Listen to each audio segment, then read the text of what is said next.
one of my favorite things to do at ISE is to catch up with familiar friends in the industry, and right now we get to do that. So it's a warm welcome to Brad Hintze, EVP of Global Customer Success and Marketing at Crestron. It's hard to believe it's been a year since we were all here together. It goes by so quickly, doesn't it? It really does. How are you? Doing well, doing really well. Excellent. How's the show been so far? Busy as always. Yep. It's really a fun time to catch up with, as you said, partners, friends, industry colleagues. It's just so energizing, even though I am already worn out. Exhausted. It's hard to balance those two emotions, isn't it? Right. Energized and exhausted. Both can be sleep true. on the plane. Sleep on the plane. Yeah, exactly. And now you've actually been busy since we last saw you. So tell us about your new role at Crestron and how it helps to create more meaningful customer experiences. So this is a new initiative called Customer Success, where we're bringing together more of the groups that are really customer facing. Crestron invests in so many ways to support our partners and our customers to succeed, whether that is tech support, customer support, design services, subscriptions. Now all of that will roll up under one umbrella so that we can continue to innovate on that experience. Crestron's well known for our innovative products, and now we'll continue to innovate on that customer experience. Just continue to make it easy to do business and really follow through on that true blue commitment to make sure everyone is successful. Good stuff. Well, that's fabulous. And knowing you for all these years, I think that is the perfect position for you. And Thank you. Just the ability to listen to your customers. It's something that Crestron really prides itself on. Yep. And as usual, Crestron always comes to ISE with something new and innovative, and there's just always so much momentum when you guys are here. So recently, I understand that you guys have launched a couple of new solutions here at ISE, just a few. So if you can you please share with our audience some of those solutions that you just recently released? So 2 weeks ago, we held an event we called Engineering a Culture of Collaboration, and it's really where we introduced a whole suite of new products to enable better collaboration within an organization. And it really is, how can you make it so that it is very simple for anyone to walk in on a Monday morning, have a meeting, connect with their employee, their colleagues or their partners outside of the company, and have just a really productive and effective meeting. So to accomplish that, we engineered an entirely new compute for video conferencing systems. We call it the Collab Compute. Works really well with Teams and Zoom. We also have a new dual camera intelligent video system. We call it the One Beyond I12D tool. It's got 2 lenses and a third for an overall context shot. And then we have also a whole new audio solution called the DM-NAX Intelligent Audio Platform. That's a mix of an audio processor and also some tabletop microphones and speakers to give you a really flexible yet intelligent audio solution.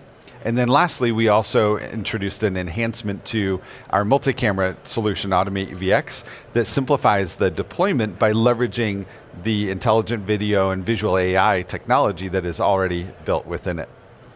Okay, so just a few things. Yeah, nothing major. You haven't been too busy. Yeah, exactly. That's so impressive. Yeah. So if we take a step back and talk about the broader Crestron story, and particularly that idea of engineering a culture of collaboration, how do the 3 C's, which of course are content, control, and collaboration, how do they play into that global culture? Well, we think that ultimately those 3 elements, content, control, and collaboration, are essential foundation to enable an organization to collaborate. You need the ability to share information.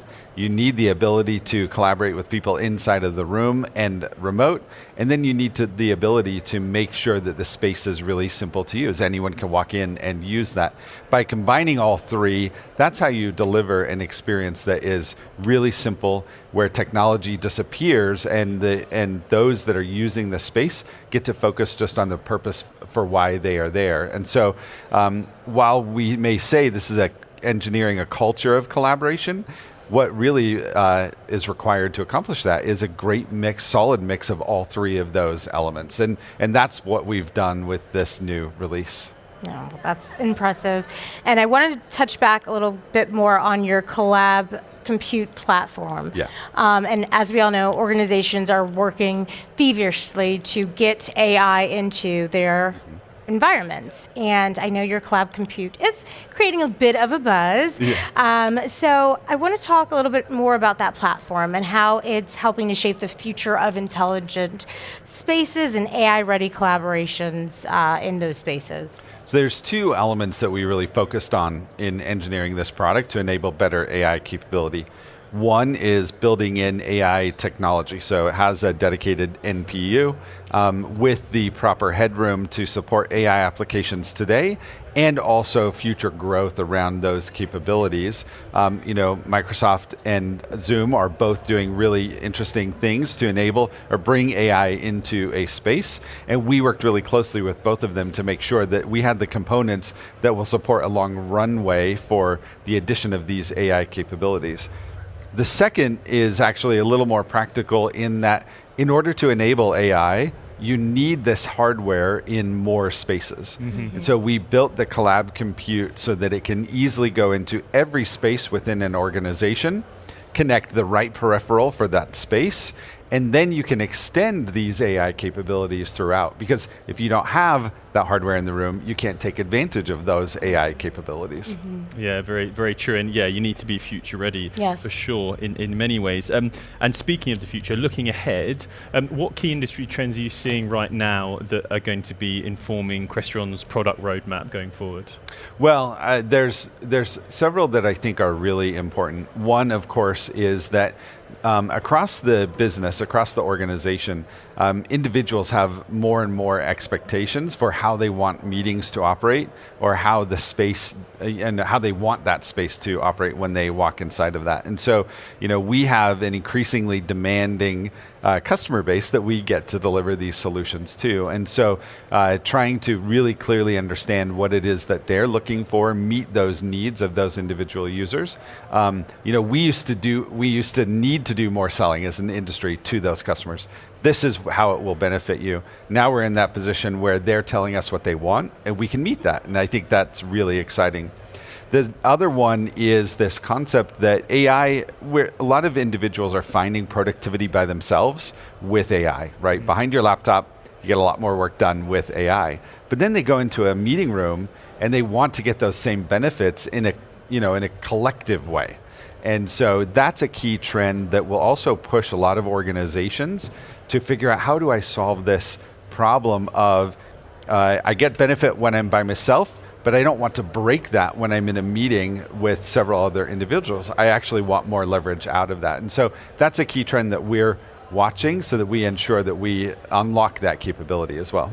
I love that. And definitely, I'm sure if people stop by the booth, they can check all of that out. And here we're at ISE, attendees here, there's just so many different solutions, booths, you name it. And attendees are looking for those standout solutions, and obviously Crestron, your solutions obviously fit that bill. So when somebody stops by the Crestron booth, what is it that you want them to take away and remember? Any experiences or any solutions, and what do you want them to take home with them? Well, I think that really, and this is the reason we're focusing on the engineering a culture of collaboration, we're now a part of enabling businesses to succeed and collaborate more effectively. There may be a number of ways that you can get there, but when you focus on that outcome first and then work backwards, by looking at that foundation, what information do I need to share? How do I need to see that? How do I enable people to collaborate in the room and let the technology just fade into the background? And then how can I leverage control to make that really simple? If you start breaking it down into those three areas, that will naturally lead you to a really solid experience and a way of applying that. So really just look at those outcomes for what you need to collaborate well, and then those essential three elements. That is I think the most important key. Yeah, I think I'd agree with that. So before we wrap up, you're also doing a special 30-minute Smarter Spaces segment on AVIXA TV live later today. Can you give us a quick preview of what viewers can expect from that? Well, I've just given you a short taste of the product and the technologies that we introduced, but I'm joined with Alex Paris, our VP of Product, and Joel Mulpeter, our Senior Director of Product Marketing. Both of them will get deeper into those new products and the problems that we're actually solving for by introducing these solutions. Good stuff. So you've given everyone many, many outlets to learn more about what Crestron is doing. So definitely make sure you check out that Smarter Spaces segment. And for those who are at ISE, and if you're at home, how can they find you here? And if they're not here, how can they learn more about what Crestron is up to? Drop by our booth at 3H300. You can't miss it, right there on the corner. And then, as always, on our website, crestron.com. You can find me on LinkedIn and all kinds of new information. We published a bunch a couple weeks ago, and then we'll keep doing that over the next several months. Well, it's always a pleasure to have you, Brad. We can't wait to see you again soon, hopefully at InfoComm in June in lovely Las Vegas. You will, for sure. Wonderful. Well, Thank you so take much. care and enjoy the rest of ISE.